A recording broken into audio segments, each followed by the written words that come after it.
অহনা সব কিছু গুছিয়ে উপরে যেতে দেখলো শুভ্র বসে ফোন দেখছে।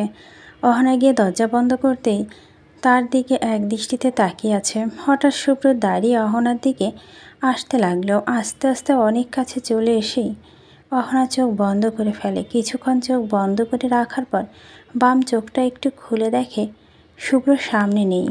দুই চোখ খুলতেই দেখলো শুভ্র কিছু একটা ধরার চেষ্টা করছে।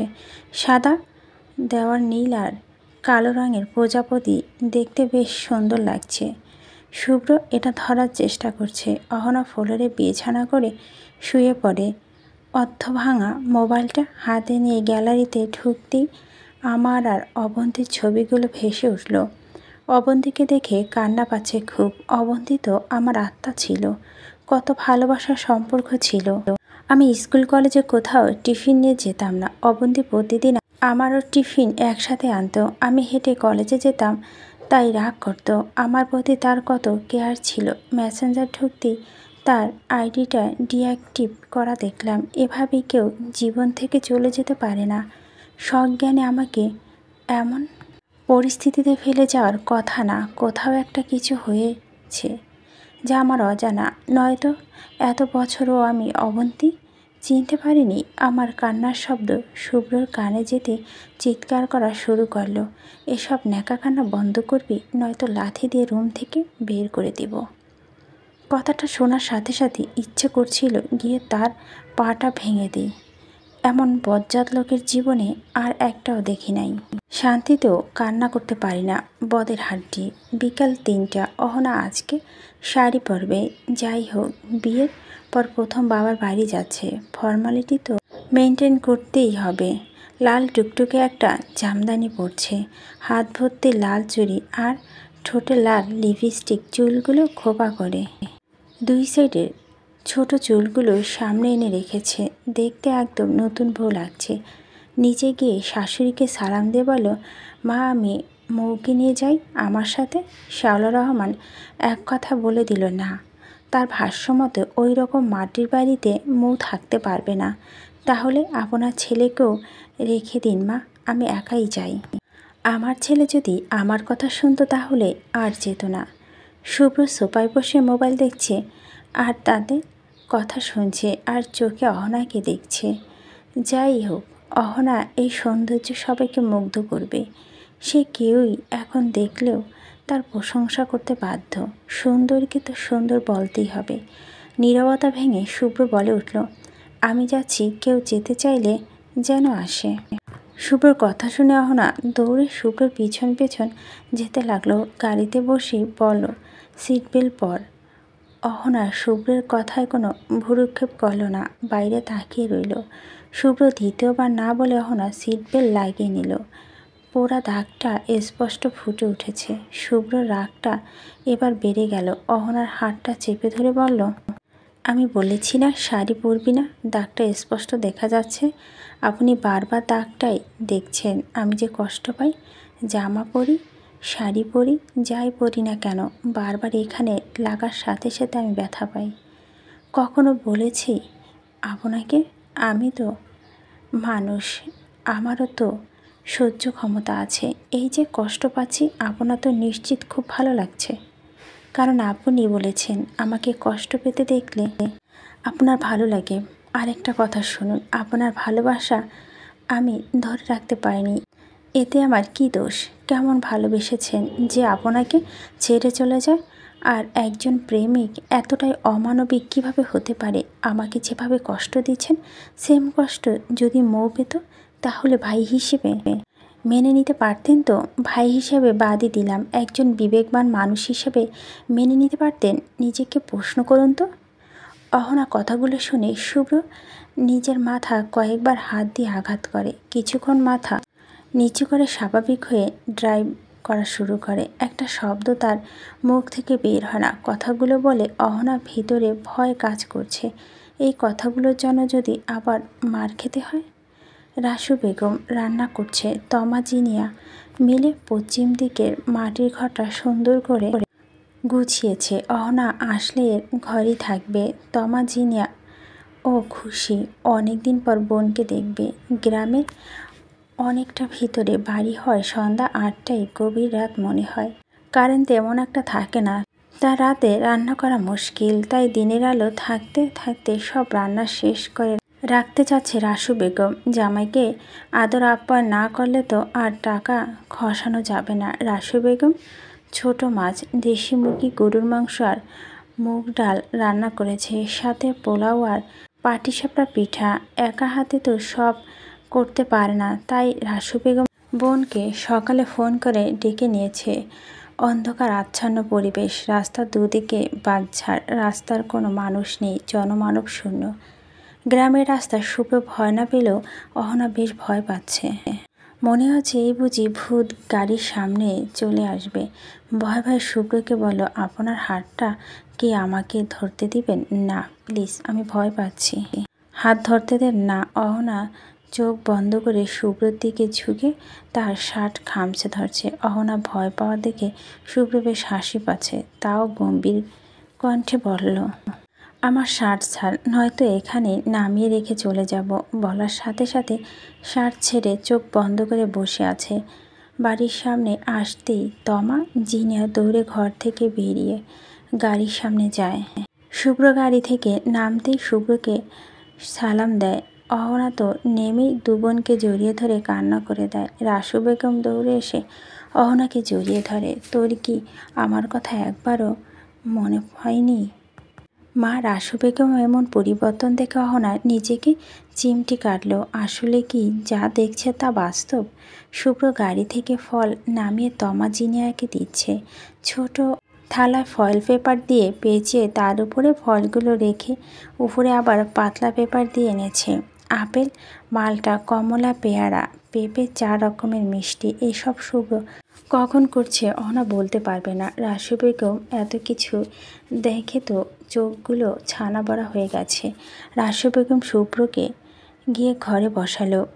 মাটির ঘর দেখে শুভ্র চারদিকে চোখ বুলিয়ে দেখল। ঘরের ভিতরে একটা খাট, ড্রেসিং টেবিল আর একটা আলনা রাখা। অহনার রুমে ঢুকে হাতে চুড়িগুলো খুলে শুভ্রর পাশে বসে তার দিকে তাকিয়ে আছে। হোয়াইট শার্ট, কালো প্যান্ট, শার্টে ছাতাগুলো ফোল্ড করা, ফর্সা গালে ছোট দাড়ি মানিয়েছে বেশ।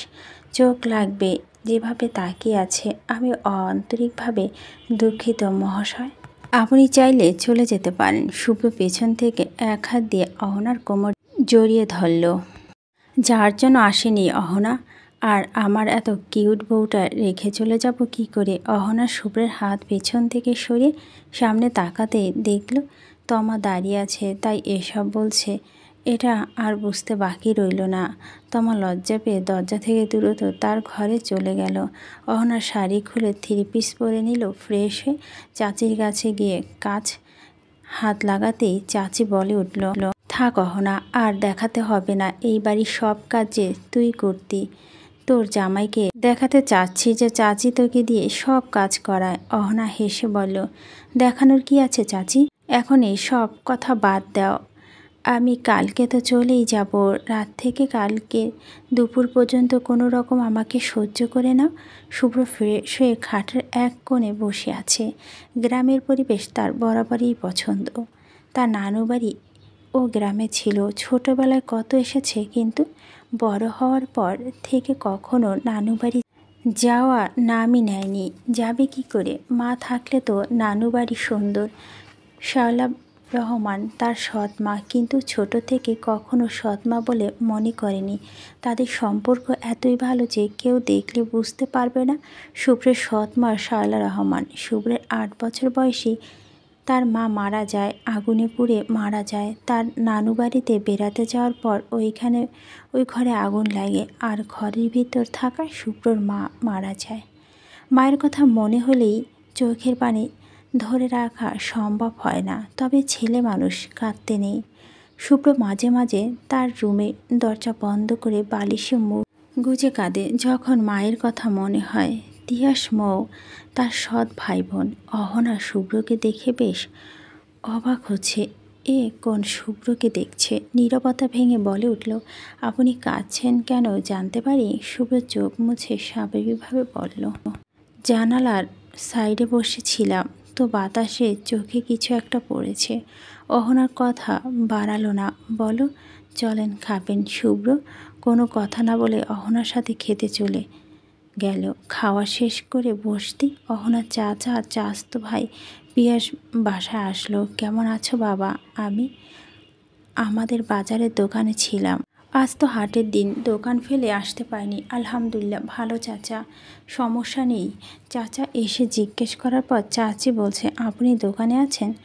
আর পিয়াস তুমি কালকে সকাল সকাল উঠবে, তোমাকে নিয়ে গ্রাম ঘুরবে দেখবে। অহনা শুভ্র তাদের ঘরে চলে যায়। আজকে আমি তো আর মাটির মধ্যে ঘুমাতে পারবো না, তাই আমি সাইডে শুই, একদম নড়াচড়া করব না, আপনার ঘুমে ডিস্টার্ব হবে না। আমি নিশ্চিত করিনি। অহনা শুয়ে পড়তেই শুভ্র তার পকেট থেকে বানার ক্রিম বের করে অহনার পাশে বসতেই বলল এখানে কেন বসেছেন? একটু বলার সাথে সাথে কারেন্ট চলে যায়। অহনার পাশেই মোমবাতি রাখা ছিল, সে দ্রুত মোমবাতি জ্বালিয়ে দেয়, চুপ করে শুয়ে পড়ে। এটা পোড়া জায়গা, লাগিয়ে দিচ্ছে, দ্রুত শুকিয়ে যাবে। অহনা এবার অট্টহাসি দিল, শোয়া থেকে মাথাটা একটু উঁচু করে বলল এ তো দরদের কারণ? এমন প্রশ্নে শুভ্র অবাক হয়নি। অহনাকে এক হাতে ধাক্কা দিয়ে শুয়ে দিয়ে অন্য হাত দিয়ে ক্রিমটা লাগিয়ে দেয়। সকালে নাস্তা করে শুভ্র বসতেই তার ফোনে কল আসে। রিসিভ করতে লামিয়া দ্রুত অফিসে যাওয়ার জন্য বলেছে।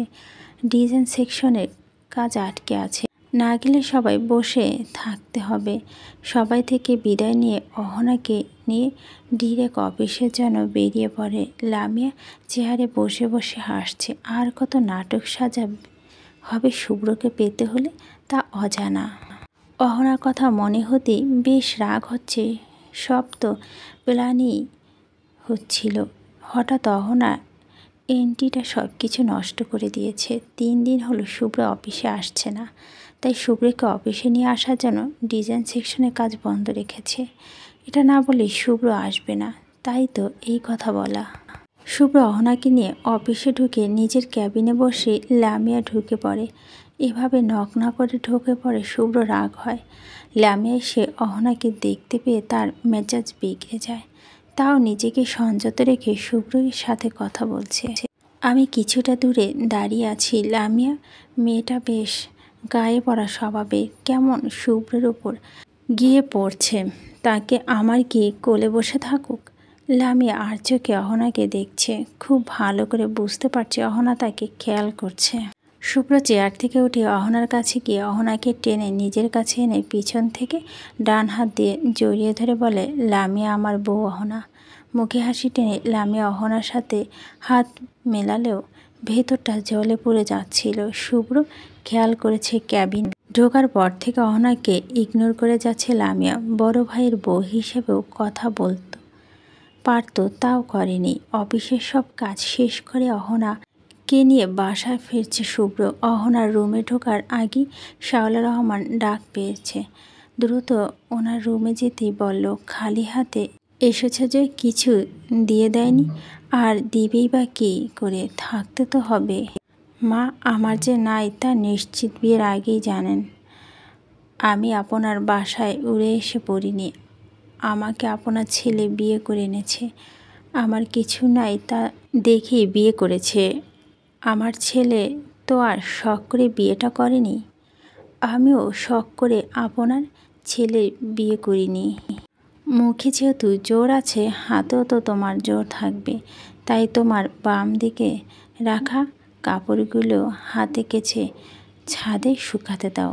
অহনা তার বাম দিকে তাকালই, দেখলো অনেকগুলো কাপড় রাখা, দেখে কষ্টও লাগছে, হাসিও পাচ্ছে। তাকে কষ্ট দিতে তাদের কত আয়োজন। অহনা সবগুলো কাপড় নিয়ে কেচে দিয়ে ছাদে শুকাতে দিয়ে নিচে চলে আসে। শুভ্র বাসায় আসার পর বিছানায় শুয়ে পড়তেই কখন ঘুমিয়ে পড়ে তা বুঝতে পারেনি। ঘুম থেকে উঠে সোজা শাওয়ার নিতে ওয়াশরুমে ঢুকে অহনার কাপড় মেলে রুমে এসে শাওয়ারের রুমে যাবে এমনি দেখে ভিতরে শুভ্র। ভেজা কাপড় নিয়ে কতক্ষণ দাঁড়িয়ে থাকা যায়? কাপড় ধুতে গিয়ে অহনা অনেকটা ভিজে গেছে। কিছুক্ষণ দাঁড়িয়ে থেকে দরজা ঠক ঠক করতেই শুভ্র দরজা খুলে টান দিয়ে অহনাকে ভিতরে নিয়ে যায়। আমাকে ভিতরে নিয়ে আসলেন কেন? শুভ্র শ্যাম্পুর বোতল হাতে নিয়ে মাথায় শ্যাম্পু দিয়ে অহনার দিকে তাকিয়ে বলল, তোমাকে দেখব বলে বাহিরে বারবার দরজা ঠক ঠক করছিলে কেন? আমার গোসল শেষ হলে তো আমি বাইরেই বের হব। আমার তো আর তর সইছে না। এখন ভিতর থেকে দেখো আমি কি করছি। অহনার রুমের দরজা খুলে বের হতে গেলে শুভ্র হাত ধরে ফেলে। রাগে অহনা শুভ্রকে ধাক্কা দিতে টাল সামলাতে না পেরে শুভ্র নিচে পড়ে যায়, কিন্তু অহনার হাত ছাড়ে না। অহনা শুভ্রর উপর পড়ে। ঝর্ণা ছাড়া ছিল। অহনা এখন পুরোদমে ভিজে গেছে। আপনার জন্য এসব হলো। তুমি আমাকে ধাক্কা দিলে কেন? এজন্যই তো আমি পড়ে গেলাম। আপনি এত আহ্লাদ করছেন কেন? তুই থেকে হঠাৎ তুমি? এসব আহ্লাদ করা ছাড়ুন। আমার তুই ডাক শুনতেই ভালো লাগে। তোমার যা ভালো লাগবে তা তো আমি করব না। প্লিজ আমার ওপর থেকে উঠো, নয়তো আমার হাড় গুঁড়ো হয়ে যাবে। অহনা উঠতে গিয়ে আবার পা পিছলে পড়ে যায়। শুভ্র জোরে চিৎকার দিয়ে বলে, আমার পাঁজরের হাড় সবগুলো ভেঙে গেছে। চিৎকার দেওয়ার সাথে সাথে শুভ্রর মা রুমে ঢুকে শুভ্র বলে ডাক দিতে শুভ্র ডাকা সাড়া দিতে গেলে অহনা মুখ চেপে ধরে। আপনি পাগল? উনি আমাদের এভাবে দেখলে কি ভাববে? রুমে শুভ্রকে খুঁজে না পেয়ে ওয়াশরুমের দরজা খোলা থাকা শাওলা দরজার কাছে গিয়ে উকি দিতে শুভ্র আর অহনাকে দেখে উনি রুম থেকে বের হয়ে যায়। শাওলা ময়ের সাথে কথা বলার জন্য ময়ের রুমে যাচ্ছিল শুভ্র রুমের সামনে দিয়ে। শুভ্র চিৎকার শুনে দেখতে গিয়েছিল কোনো সমস্যা হয়েছে কি না। অহনার কপালে হাত দিয়ে বলে, এটা শুধু বাকি ছিল, আর সব অঘটন তো আমার সাথে হয়েই গেছে। অহনার রিয়াকশন দেখে শুভ্র হাসছে। আপনি আমার হাসছেন, লজ্জা শরম সব গিলে ফেলেছেন। তুমি এত ভয় পাচ্ছ কেন? আমরা হাজব্যান্ড ওয়াইফ, আর দরজাটা তুমি খুলে রেখেছিলে। অহনার কোনো কথা না বলে ওয়াশরুম থেকে বেরিয়ে বাইরে থেকে দরজা আটকিয়ে দাঁড়িয়ে আছে। কিছুক্ষণ পর শুভ্র গোছল শেষ করে বের হতে যাবে, তখন দেখে বাইরে থেকে দরজা আটকানো। বেশ কিছুক্ষণ ডাকাডাকির পর অহনা দরজা খুলল। শুভ্রকে কোনো কথা বলার সুযোগ না দিয়ে অহনা ওয়াশরুমে ঢুকে দরজা বন্ধ করে দিল। গাড়িতে বসে তিয়াস ভাবছিস, এত বছর পর বিদেশ থেকে পড়াশোনা করে দেশে ফেরার পর ও সব কাজে শুভ্রর সাথে তার তুলনা করে সবাই। তার জীবনে সবচেয়ে অপছন্দের শুভ্রের সাথে তার তুলনা। শুভ্র বরাবরই তার থেকে ভালো পড়াশোনা বা বিজনেস সব ক্ষেত্রে। সবাই এটা বলে, কিন্তু তিয়াস তা বিশ্বাস করে না। তিনি নিজেকে শুভ্র থেকে ভালো প্রমাণ করার জন্য যা যা করা দরকার সব সে এবার করবে। রাত 11টা। তিয়াস চুপিসারে বাসায় ঢুকে শাওলা রহমানকে সারপ্রাইজ দেয়। ছেলেকে দেখে শাওলা রহমান খুশিতে আত্মহারা। ছেলে দেশে ফিরেছে, তার নিজের ছেলে। কতদিন ছেলেকে দেখেনি। তিয়াস এসেছে শুনে শুভ্র অহনা দুজনেই নিচে নেমেছে। অহনাকে দেখে তিয়াস এক দৃষ্টিতে তাকিয়ে আছে। অহনাকে সে ভালোভাবে চিনে। বিদেশে যাওয়ার আগে যখন শুভ্র অবন্তীর সাথে দেখা করতে যেত, তখন কয়েকবার তিয়াসও তার সাথে গিয়েছিল। সেখানে অহনার সাথে কথা হয়েছিল। শুভ্র তিয়াসের সাথে কথা বলছে। শুভ্র বিয়ের 2 দিন আগে তিয়াসের সাথে কথা বলছিল। তারপর এতদিনের ঘটনা তিয়াসের জানা নেই, কারণ সে ফোন অফ করে রেখেছিল। তিয়াস এমনই, বাসায় একদিন কথা বলে বেশ কয়েকদিন তার কোনো খোঁজ থাকে না। রাসু বেগম 5 বার কল দিয়েছে অহনাকে, এবারও রিসিভ করেনি। তার মেজাজ এমনিতে খারাপ, তার উপরে কল না ধরার ইচ্ছে করছে তার অহনাকে কষিয়ে থাপ্পড় মারতে। 6 বার কল দেওয়ার পর অহনা কল রিসিভ করলো। হ্যালো অহনা, তোর কি মায়া দয়া কিছু নাই? কিভাবে পারলি আমাকে এমনভাবে ফেলে রেখে চলে যেতে? কেমনভাবে ফেলে রেখে গেলাম চাচি? শোনো মেয়ের কথা, তোরা আসার কত টাকা খরচ হয়েছে জানিস? 6,443 টাকা। কথাটা শুনে অহনা অবাক হলো না, শুধু এতটুকুই বলো, চাচি তোমারও তো 2টি মেয়ে আছে, তাদেরকে বিয়ে দেওয়ার পর তোমার বাসায় গেলে কত টাকা হয়েছে তা হিসেব করে দিতে বলবে। আমি তো তোর মা না, তাই আমার সব কথা তোর খারাপ মনে হয়। থাক চাচি, এসব ন্যাকামো করার দরকার নেই। আমি 1 সপ্তাহের মধ্যে তোমার টাকা দিয়ে দেব বলি অহনা কল কেটে দিল। কান্না পাচ্ছে খুব। এই টাকা দিবে কি করে? সকাল 10:40। শুভ্র লামিয়া কয়েকটা ডিজাইন দিল। নর্মাল খাতা পেন্সিল দিয়ে আঁকা, কিন্তু ডিজাইনগুলো সুন্দরতা মানতে হবে বেশ ইউনিক। গাউন আর শাড়ির ডিজাইন। লামিয়া শুভ্রের দিকে পলকহীনভাবে তাকিয়ে আছে। শুভ্র ডেস্কে রাখা ফাইলগুলো দেখছে। আজকে কি আমার লাঞ্চ একসাথে করতে পারি? শুভ্র লামিয়ার কথা তার দিকে তাকিয়ে বলো, না, বাসায় গিয়ে লাঞ্চ করব। আগে তো অফিসেই লাঞ্চ করতে। শুভ্র কদিন যাবৎ কি হলো? বাসায় চলে যাচ্ছ? শুভ্র হেসে বলো, চলো আজকে আমার সাথে বাসায় লাঞ্চ করতে আসবে। লামিয়া শুনে বেশ খুশি হলো। সে তো শুভ্রর সাথে যাওয়ার জন্য প্রস্তুত। গাড়ি দিয়ে যতক্ষণ যাবে শুভ্রকে দেখতে পারবে, বাসায় গেলেও তার সাথে থাকতে পারবে। অহনা সকাল থেকে একা একা রান্না করছে। সব কেটে ধুয়ে একা রান্না করা 4টেখানি কথা না। অহনা আজকে দুপুরের জন্য রান্না করছে চিংড়ি মালাইকারি, সর্ষে ইলিশ, ডিমের কোরমা, গরুর মাংস, ভেড়ার মাংস আর ডাল। রান্না শেষ করে সব খাবার টেবিলে নিয়ে রাখতেই কলিং বেলের আওয়াজে অহনা দরজা খুলে দিল। শুভ্রর সাথে লামিয়াকে দেখে হাসি মুখে কথা বলল। আর কোনো কাজ না থাকায় অহনা রুমে আসলো। রুমে ঢুকে অহনা সোজা গোসল করতে চলে গেল। গোসল শেষ করে বের হতেই শুভ্র ও লামিয়াকে রুমে দেখল। অহনা ওয়াশরুমে থেকে বের হতেই শুভ্র টান দিয়ে অহনাকে নিজের সামনে নিয়ে আসে। তারপর তাওয়ালা দিয়ে অহনার চুলগুলো মুছে দিচ্ছে। আর লামিয়াকে বলো, কি যেন বলছি, এখন বলো। অহনা, কেয়ারিং কিনা জিজ্ঞেস করছো? অহনা অনেক বেশি কেয়ারিং। সে আমার সব খেয়াল রাখে। আমি কখন কি খাবো, কি পরবো, সব খেয়াল রাখে। সে সব কাজ সময় মতো করে। আমার আফসোস হয় আমি অহনার মতো কেয়ারিং হতে পারছি না বলে। লামিয়ার মুখে হাসিটা নিমিষে শেষ হয়ে গেল। সে এসব সহ্য করতে পারছে না।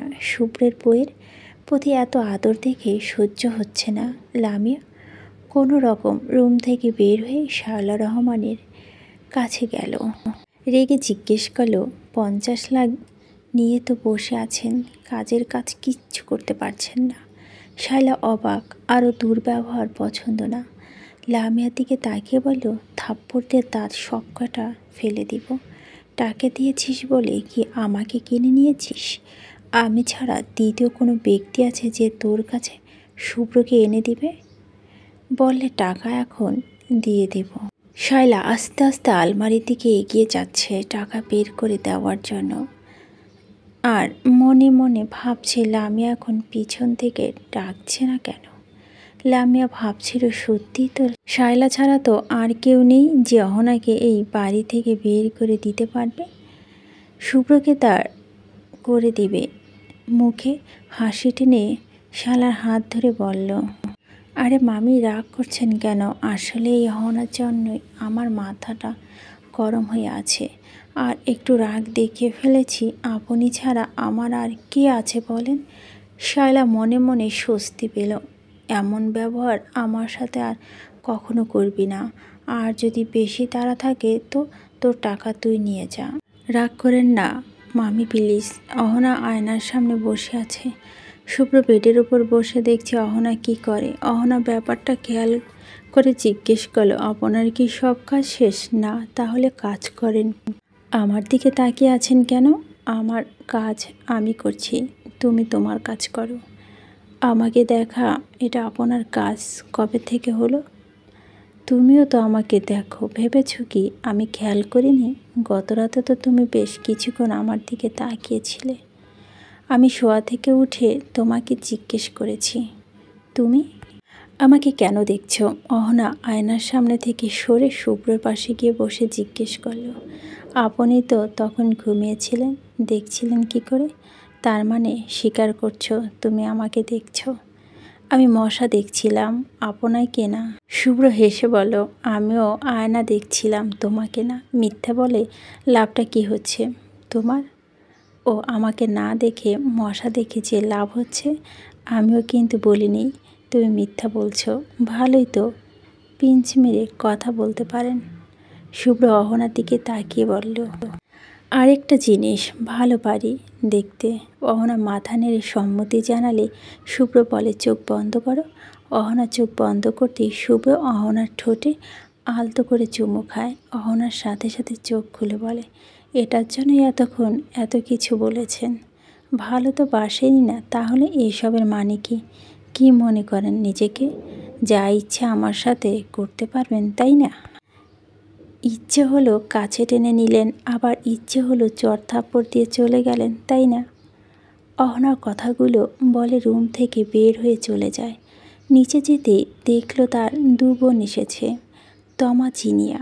অহনা খুশি হয়ে দু বোনকে জড়িয়ে ধরেছে। তাদের ছোপায় বসতে বলে অহনা তাদের জন্য শরবত বানাতে গেছে। তিয়াস নিচে নামতেই তমা জিনিয়ার দৃষ্টি তিয়াসের দিকে পড়ল, কিন্তু তিয়াসের দৃষ্টি শুধু তমার দিকে পড়ল। তমা সুন্দরী, লম্বা, গায়ের রং ফর্সা, চিকনে মোটাও না, মিডিয়াম। জিনিয়া লম্বা, ঠিকঠাক, গায়ের রং শ্যামবর্ণ, চিকন। তিয়াস নিচে নেমে দুজনের সাথেই কথা বলছে, কিন্তু তমাকে তার বেশ পছন্দ হয়েছে। অহনা তাদেরকে শরবত দিতেই শুভ্র ও নিচে নামলো। তমা জিনিয়ার সাথে কথা বলছে। তারা খাওয়া শেষ হওয়ার পর অহনা তাদের নিয়ে নিজের রুমে গেল।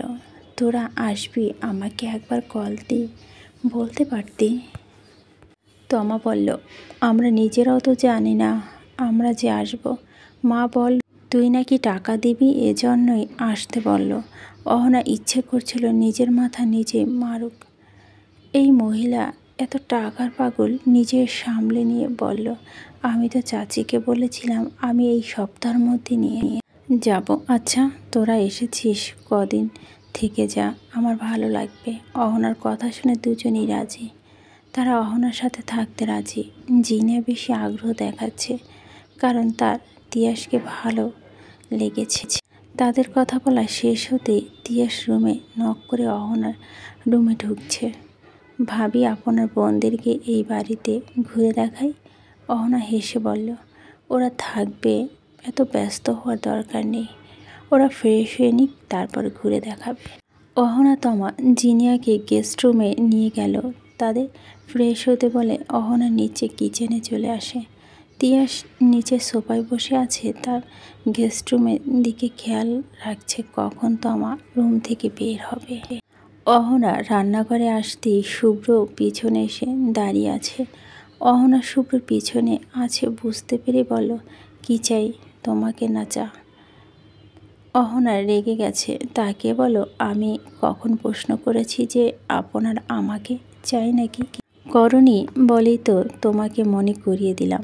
আবার যখন জিজ্ঞেস করবে কোনো কিছু প্রয়োজন নাকি, তখন এভাবে বলবে আমাকে চাই নাকি অন্য কিছু। অহনা রেগে পিছনে তাকিয়ে শুভ্র চলে যায়। শুভ্র হাসছে। কেন জানি অহনাকে রাগাতে বেশ ভালো লাগে।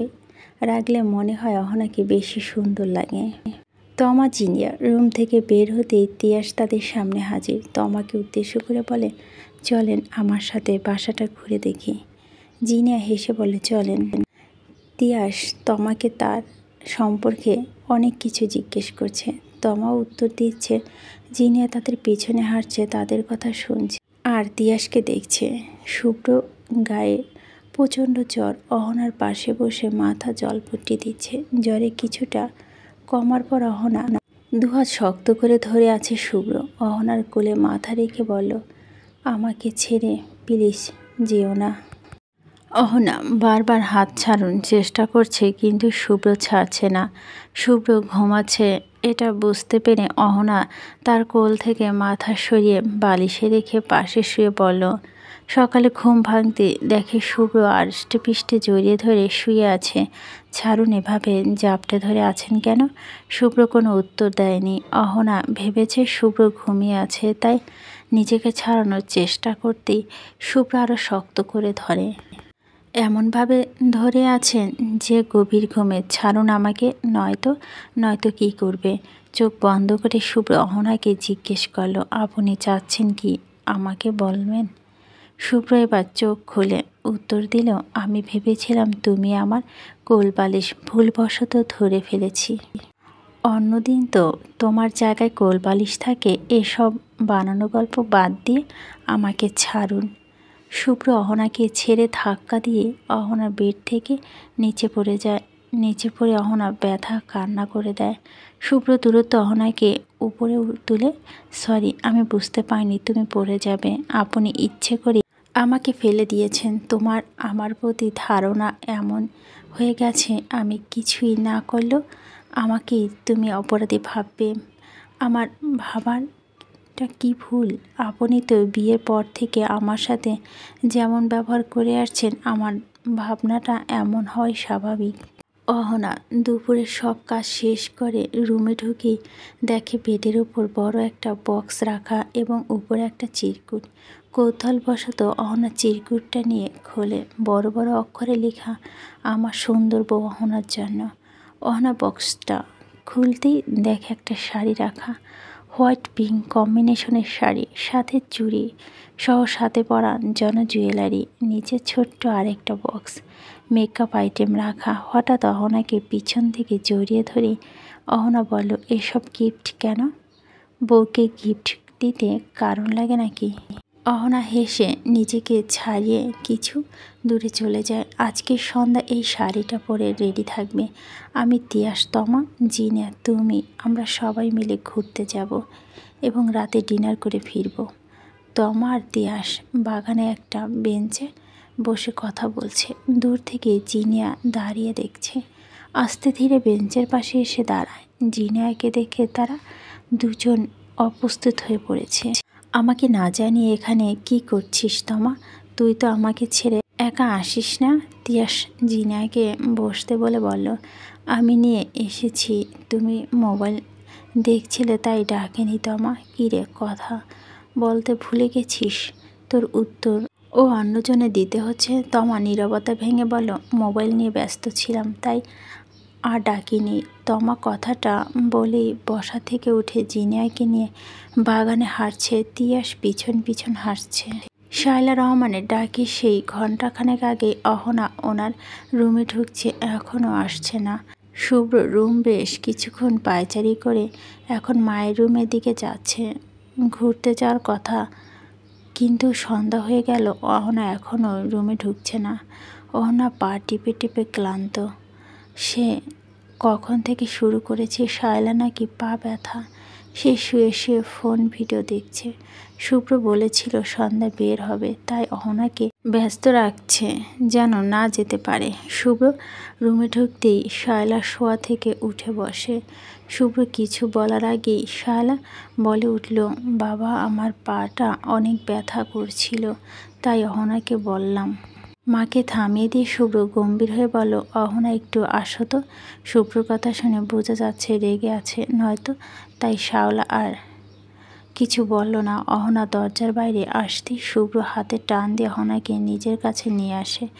সামনে দাঁড় করিয়ে কোলে তুলে নেয়। আমার পা আছে, আমি যেতে পারি, তো কি করব? নামিয়ে দেন, কেউ দেখবে। নামানোর জন্য কোলে নিয়েছি, নামিয়ে দেন, নয়তো চিৎকার করব। শুভ্র হেসে বলল, জোরে চিৎকার দিও, সবাই যেন শুনতে পায়, বাইরে থাকা ড্রাইভার চাচা কান পর্যন্ত যেন পৌঁছে। অহনা আস্তে করে বলল, বদের হাড্ডি। কি বললে? জোরে বলো, নয়তো ফেলে দিব। জোরে বলেও ফেলেই দিবে? তোমার ভাগ্য ভালো, রুমে চলে এসেছি। শুভ্র অহনাকে বেডের ওপর শুয়ে দিয়ে তার ওপর শুয়ে বলল, হাড়গোড় ভেঙে গেছে, এটা কি আমার উপর শুয়ে বললে হবে? দূরে গিয়ে বললে শুনবো না? শুভ্র অহনার মুখের কাছে নিজের মুখ নিয়ে নাকে নাক ঘষে বলল, যদি না শুনতে পাও তাই বললাম, প্রয়োজন পড়লে আরও কাছে গিয়ে বলবো। অহনার চোখ বন্ধ করে আছে। শুভ্র অহনার দিকে তাকিয়ে হাসছে। চোখ খোলো, নয়তো তুমি যা ভাবছো তাই করবো। অহনার সাথে সাথে চোখ খুলে বলল, আমি কিছুই ভাবছি না, উঠুন, আমি না ঘুরতে নিয়ে যাব, আমাকে রেডি হতে হবে। শুভ্র অহনার নিচের ঠোঁটে আস্তে করে কামড় দিয়ে বলল, যাও, দ্রুত রেডি হও। অহনা বড় করে নিঃশ্বাস নিয়ে বেডে কিছুক্ষণ শুয়ে আছে। শুভ্র ওয়াশরুম থেকে বের হয়ে বলল, শুয়ে আছো কেন? আবার আসবো? বদলোকের বউ। তিয়াস সবার আগে রেডি হয়ে নিচে বসে আছে। শাওলা ছেলেকে দেখে বলল, তিয়াস তুই আসছিস কিসের জন্য? মেয়েদের পিছনে ঘোরার জন্য? তুই অহনার বোনের পিছনে ছাড়ছিস না? কাকে মনে ধরেছে, একটাকে নাকি দুটাকেই? মা তুমি এসব আবার কখন খেয়াল করলেন? যখন তোর খেয়াল মেয়ে থাকে তখনই। শোন, এক ফকিন্নি মেয়ে ঘরে তুলেছি, তুইও কিন্তু এই ভুল করবি না, তাহলে তোর অবস্থা খারাপ হয়ে যাবে।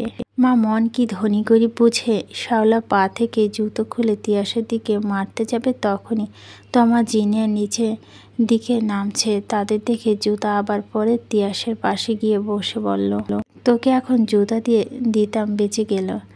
আমি এখন বসে দেখব তুই কি করিস। তিয়াস নিচের দিকে তাকিয়ে বসে আছে।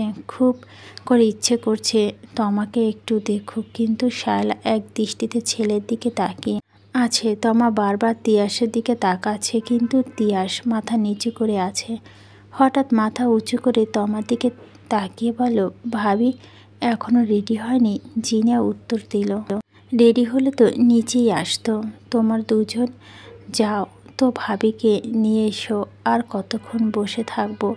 শাওলার ছেলে দিকে তাকিয়ে বলল, কত বদ বুদ্ধি মাথায়, ঠিক আমাকে ফাঁসিয়ে দিয়ে তাকিয়েছে। তোর বয়স পার করে এসেছি বুঝি সব। মা তুমিও এসব করতে? ছেলের এমন প্রশ্ন শাওলা কিছু না বলেই উঠে চলে যায়। শুভ্র অহনাকে তার সামনে দাঁড় করিয়ে রেখেছে। অহনাকে দেখছে সে। হঠাৎ করে বলে উঠল, তোমার ঠোঁট থেকে চকলেট স্মেল আসছে কেন? চকলেট আমার বেশ পছন্দ বলেই অহনা আরও কাছে চলে আসে। শুভ্র অহনার কোমরে দুহাত জড়িয়ে ধরে। অহনা মাথা পিছন নিতেই শুভ্র অহনার দিকে ঝুঁকে ভাইয়া। শুভ্র দরজার দিকে তাকাতেই দেখল তমা জিনিয়া। শুভ্র সোজা হয়ে অহনাকে সামনে রেখে পিছনে থেকে জড়িয়ে ধরে বলল, আসছি আমরা, একটু ওয়েট করো। তমা জিনিয়া দ্রুত নিচে চলে গেল।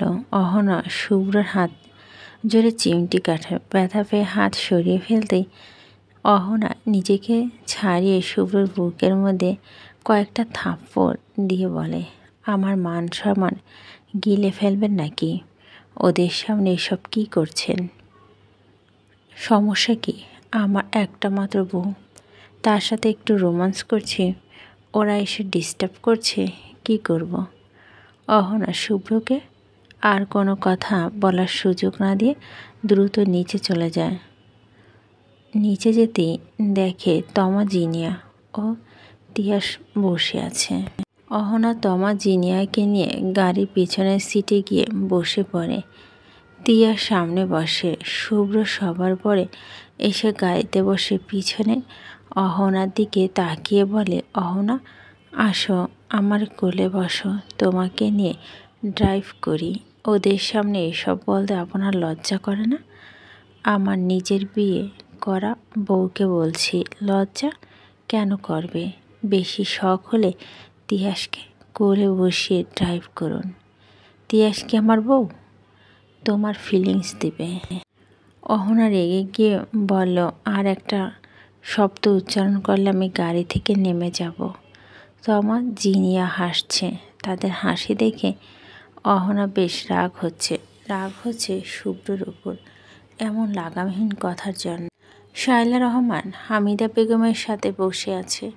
শুভ্র চেঞ্জ হয়ে গেছে, অথচ ভাবি আপনি কিছুই করতে পারছেন না।